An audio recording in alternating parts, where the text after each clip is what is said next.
అందరికీ నమస్తే. కేంద్ర హోంశాఖ సహాయ మంత్రి బండి సంజయ్ గారు ఒక పెద్ద సీక్రెట్ ఓపెన్ చేసిండు. పెద్ద సీక్రెట్. ఇప్పటి వరకు ఎవరు ఆ ఆరోపణ చేయలేదు. ఎవరి మీద ఆరోపణ చేసిందంటే మాజీ ముఖ్యమంత్రి కేసీఆర్ మీద ఆరోపణ చేసిండు. అసలు ఆయన ఆ పదవిలో ఉన్నారు. అసలు ఆరోపణ కన్నా ముందు విచారణ చేస్తే బాగుండే. కానీ మరి కేవలం రాజకీయ ఆరోపణగా చూడాలనా, లేకపోతే ఆయన ఆరోపణలో నిజం ఉందా? వాళ్ళు నిజం ఉంటే సెంట్రల్ గవర్నమెంట్ ఏం చేసింది, కేంద్ర హోంశాఖ సహాయ మంత్రిగా ఉన్న అప్పుడున్న కిషన్ రెడ్డి, ఇప్పుడున్న బండి సంజయ్ గారు ఏం చేసిండ్రు? అసలు ఇదంతా ఒక పెద్ద చర్చ ఇప్పుడు. ఎందుకంటే మొత్తం తెలంగాణ మొత్తం కేసీఆర్ దొంగ నోట్లు పంచిండు అనేది ప్రధానమైన ఆరోపణ, బండి సంజయ్ గారు చేసిన ఆరోపణ. కాబట్టి దీని మీద మనం ఖచ్చితంగా విశ్లేషణ చేయాల్సిందే. ఎందుకంటే దొంగ నోట్లు వస్తే మన తెలంగాణ ప్రజలకే వస్తాయి. మన తెలంగాణ ప్రజలు ఆ దొంగ నోట్లు ఎక్కడ తీసుకుపోయి ఖర్చు పెట్టిండ్రు, అన్ని వందల కోట్లు ఎటుపోయినాయి, ఇదంతా పెద్ద మిస్టరీ. అసలు బండి సంజయ్ గారు ఆ కామెంట్ ఎందుకు చేసిండ్రు, ఆ కామెంట్ వెనుక ఉన్న వ్యవహారం ఏంది, అసలు ఆ కామెంట్లో ఎంతవరకు నిజం ఉంది, ఈ విషయాలు మాట్లాడే ప్రయత్నం చేద్దాం. మీరు వీడియో చూస్తున్న మీకు అందరికీ కృతజ్ఞతలు. సిగ్నల్ టీవీ సంవత్సరం దాటినాం. కరెక్ట్గా మార్చి 15, 2024 స్టార్ట్ చేసినాం ఛానల్. 1,45,000 మందితో దిగ్విజయంగా పోతున్నాం. మీ అందరి సపోర్టుతో నేను కూడా మంచి మంచి వార్తలు చెప్పే ప్రయత్నం చేస్తూ ఉన్నా. కాబట్టి మీ సపోర్ట్ ఇంకా ముందు కూడా ఉండాలని, ఛానల్ సబ్స్క్రైబ్ చేసుకునే వాళ్ళు సబ్స్క్రైబ్ చేసుకొని మాకు సపోర్ట్ ఇవ్వాలని కోరుతున్నాం. ఇక వీడియోలోకి పోదాం. కేంద్ర హోంశాఖ సహాయ మంత్రి బండి సంజయ్ గారు హైదరాబాద్లో ఒక సభలో మాట్లాడిన మాటలు వీడియో చూద్దాం. చూసిన తర్వాత మనం వార్తలోకి పోదాం. 10 సంవత్సరాలు ఒక కుటుంబ పాలన, ఒక అవినీతి పాలన, ఒక మూర్ఖత్వ పాలనతో తెలంగాణ మొత్తం సర్వనాశనం అయిపోయింది. ధనిక రాష్ట్రం అప్పుల పాలైంది. కానీ ఒక కుటుంబం మొత్తం ధనికులైపోయిన వాళ్ళు. మామూలు పాస్పోర్ట్ దందా చేసి, దొంగ నోట్ల దందా చేసే కుటుంబం ఇలా 1000 కోట్లు సంపాదించింది. అక్కడ బీదర్లా, మీ అందరికీ ఇన్నోళ్ళు చెప్పిన విషయం చెప్తా. బీదర్లా ఇదే టిఆర్ఎస్ పార్టీ అగ్రనాయకుడికి ప్రింటింగ్ ప్రెస్ ఉండేయారా.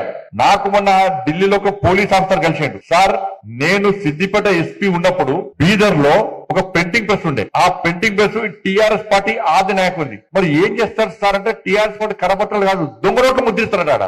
దొంగ నోట్లు ముద్రించే ప్రింటింగ్ ప్రెస్ బీదర్ లో ఉన్నది. నేను ఆ ప్రింటింగ్ ప్రెస్ సీజ్ చేద్దామని పోయాను. పోయేసరికి రాష్ట్రంలో నుండి ఒక ముఖ్య నాయకుడు నాకు ఫోన్ చేసి, మీకు డ్యూటీ అక్కడ లేదు, మీరు పోకండి అని చెప్పి నన్ను ఆదేశిస్తే నేను పోలేకపోయినా. అంటే దొంగ నోట్ల దంద కూడా చేసారు వీళ్ళు. ఎన్నికలప్పుడు, ఉద్యమప్పుడు, ఎన్నికలప్పుడు బీఆర్ఎస్ వాళ్ళు టీఆర్ఎస్ వాళ్ళు పంచిందన్ని కూడా దొంగ నోట్లే. మరి ఆ నోట్లు అప్పుడు ఎట్లా వెళ్ళినప్పుడు అప్పుడు దొంగ నోట్ల మనకు తెలియదు, కొత్త వాళ్ళకు పాత, వాళ్ళ ఎక్స్పర్ట్స్. మనం అంత ఖర్చు పెట్టిన తీసుకున్నా కానీ పంచిన అన్ని దొంగ నోట్లే. ఉద్యమం తర్వాత ఎన్నికలప్పుడు టీఆర్ఎస్ వాళ్ళు పంచిన పైసలు మొత్తం దొంగ నోట్లే. బీదర్ లో ముద్రించిన దొంగ నోట్లు అవి. రైట్. ఇక్కడ చాలా అంశాలను బండి సంజయ్ గారు తెర మీద తీసుకొచ్చిండ్రు. ఒకటి, కేసీఆర్ కుటుంబం 1000 కోట్లు దోచుకున్నది. 2, ఒకప్పుడు దొంగ పాస్పోర్ట్లు లేకపోతే దొంగ ఫేక్ మనీ ముద్రించిన వాళ్ళు ఇప్పుడు 1000 కోట్లకు అధిపతి అయినరు. ప్లస్ ఎలక్షన్స్లో పంచిన డబ్బంతా కూడా అదంతా కూడా ఫేక్ మనీ. ఇంకొక మాట ఏమన్నారు, ఒక ఎస్పీ, అప్పట్లో సిద్దిపేటకి ఎస్పీగా పనిచేసిన ఒక ఆఫీసర్ చెప్పింది నాకు ఈ మాట అని బండి సంజయ్ గారు రివీల్ చేశారు. దీనిలో చాలా అంశాలు ముడిపడి ఉన్నాయి. ఎందుకంటే ఎలక్షన్ ముందు అంటే బహుశా సెంట్రల్ గవర్నమెంట్ బీజేపీ ఉన్నది, కర్ణాటకలో కూడా బీజేపీ ఉన్నది. కర్ణాటకలో బీజేపీ గవర్నమెంట్ ఉన్నది అప్పుడు. కాబట్టి కర్ణాటక నుంచి ప్లస్ ఆ ఎలక్షన్స్లో మొత్తం సెంట్రల్ గవర్నమెంట్ ఫోర్సెస్, తర్వాత ఇక్కడ కాంగ్రెస్ గవర్నమెంట్ రావడానికి సహకరించిన కొంతమంది బీజేపీ నేతలు అనే ఒక పెద్ద చర్చ కూడా ఆల్రెడీ ఉంది. అందుకే పోలీస్ ఫోర్సెస్, ఎలక్షన్ కమిషన్ సంబంధించిన ఈ చెక్ పోస్టులు, వీళ్ళందరూ కూడా చాలా వరకు అన్ని నోట్లు పట్టుకుంటారు.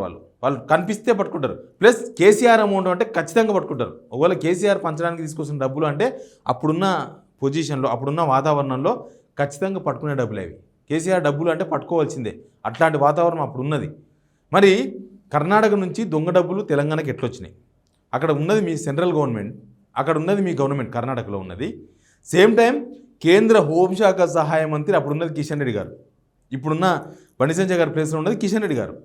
మరి ఇదంతా ఎవ్వరు తెలియకుండా అంత సీక్రెట్గా జరిగిందా? అటు జరుగుతుందా? కర్ణాటక నుంచి, బీదర్ నుంచి దొంగ నోట్లు తెలంగాణకు అంత ఈజీగా తీసుకురావచ్చా? అసలు బీదర్లో అంత ఈజీగా దొంగ నోట్లు ప్రింట్ చేయొచ్చా? అసలు ఎన్ని డబ్బులు ప్రింట్ చేస్తారు, ఎన్ని డబ్బులు తెలంగాణకు తీసుకొచ్చిండ్రు, ఎన్ని డబ్బులు ఎలక్షన్స్లో పంచిండ్రు? ఇది చాలా ఇంపార్టెంట్ పాయింట్. ఎందుకంటే ఇప్పుడు మన తెలంగాణలో ఉన్న జనం ఆల్మోస్ట్ 3.5 కోట్ల ఓటర్స్. 3.5 కోట్ల ఓటర్స్లో 3 కోట్ల ఓటర్స్ 3.5 కోట్ల జనం.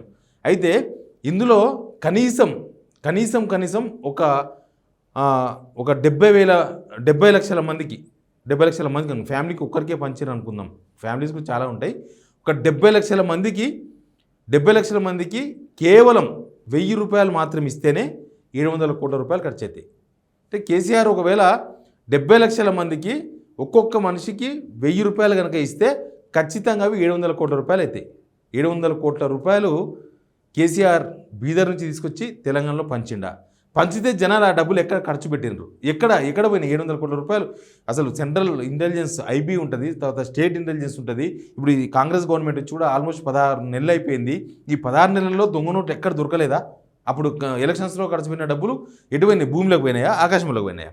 ఆ పైసలు ఖచ్చితంగా మార్కెట్లో ఉండాల్సిందే కదా, ఎక్కడ పోయినాయి అనేది ఒక ఇంపార్టెంట్ పాయింట్. ఇంకొక చర్చ ఏంటంటే, అప్పుడు కర్ణాటకలో ఉన్న గవర్నమెంట్, సెంట్రల్ గవర్నమెంట్ ఏం చేసింది అనే చర్చ ఒక పక్క ఉంది ఆల్రెడీ. మళ్ళీ వాళ్ళంతా ఏం చేసిందని. ప్లస్ కేసీఆర్ 1,00,000 కోట్లు దోచుకున్నాడని కదా ఎలక్షన్స్ ముందు వీళ్ళు ప్రచారం చేసింది. కేసీఆర్ 1,00,000 కోట్లు దోచుకుంటే 700 కోట్లు దొంగ నోట్లు ప్రింట్ చేసి తీసుకొచ్చి పంచాల్సిన అవసరం ఏముంటుంది? అయితే 700 కోట్లు తీసుకొచ్చి పంచింది, డూప్లికేట్ నోట్లు పంచిందన్న తప్పై ఉండాలి, లేకపోతే కేసీఆర్ ఫ్యామిలీ 1,00,000 కోట్లు దోచుకున్నాదన్న తప్పై ఉండాలి. ఒకవేళ కేసీఆర్ 1,00,000 కోట్లు దోచుకుంటే 700 కోట్లు డూప్లికేట్ నోట్లు పంచాల్సిన అవసరం ఆయనకు ఉండకపోవచ్చు.